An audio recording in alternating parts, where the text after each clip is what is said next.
कर्जत शहरात आणि परिसरात मागील काही दिवसांपासून वाढलेल्या मोटारसायकल चोरीच्या घटनांमागे स्थानिकच रॅकेट कार्यरत असल्याचे उघड झाले।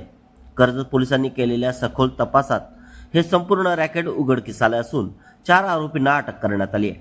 11 फेब्रुवारी 2026 रोजी कर्जत बाजारपेठेतील जुनी नगरपालिकेजवळून हिरो होंडा स्प्लेंडर मोटारसायकल चोरीला गेल्याची तक्रार 15 फेब्रुवारी रोजी दाखल झाली होती।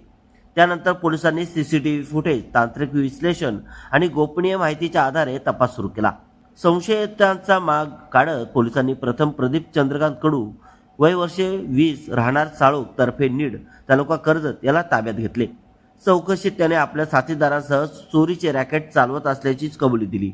यानंतर अरविंद राजू स्वामी वय 23 राहणार जांभिवली तालुका कर्जत तर सचिन भानुदास भगत वय 19 राहणार कुडलज तालुका कर्जत आणि नरेश नारायण कराळे वय 28 राहणार देवगाव तालुका मुरबाड जिल्हा ठाणे यांना अटक करण्यात आली आहे।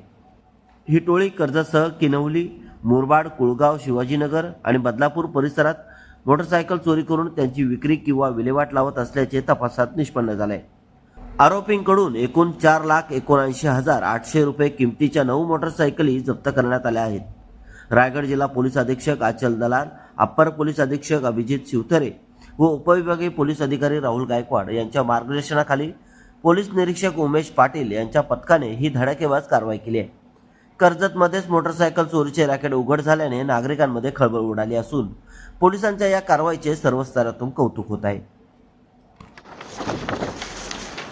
आरोपींची नावे आहेत प्रदीप चंद्रकांत कडू, हे साळोखचे आहेत, अरविंद स्वामी जांभिवली कर्जत, सचिन भगत कुंडलज कर्जत आणि चौथा आरोपी जो आहे तो बाहेरचा आहे, कर्जत परिक्षेत्रातला नाही आहे, नरेश नारायण कराळे हे मुरबाडचा आहे। मोटरसायकल चोरीच्या ज्या घटना आहेत या मोस्टली ज्या ठिकाणी CCTV नाहीत किंवा निर्जन स्थळी आपल्यापैकी जे आपल्या कर्जत परिक्षेत्रातील जे नागरिक आहेत ते गाडी लावून गेल्यानंतर काही नागरिक 2-2, 3-3 दिवस ते गाडी घेण्यासाठी येत नाहीत आणि ती गाडी घेऊन न आल्यानंतर हे जे चोर आहेत हे अशा गोष्टी ऑब्झर्व करतात आणि त्या ठिकाणाहून ती चोरी होते। तर यासाठी एकच महत्त्वाचा उपाय आहे जो की आम्हीही त्याच्यावर काम करतो आहे, ते म्हणजे कर्जत शहरामध्ये, कर्जत तालुक्यामध्ये जास्तीत जास्त संख्येने CCTV बसविणे। कारण CCTV हा अतिशय महत्त्वाचा आणि उपयुक्त असा सोर्स आहे पोलिसांसाठी किंवा कोणत्याही एजन्सीसाठी, ज्याच्या मदतीनं आम्ही सर्व गोष्टींचा छडा लावू शकतो।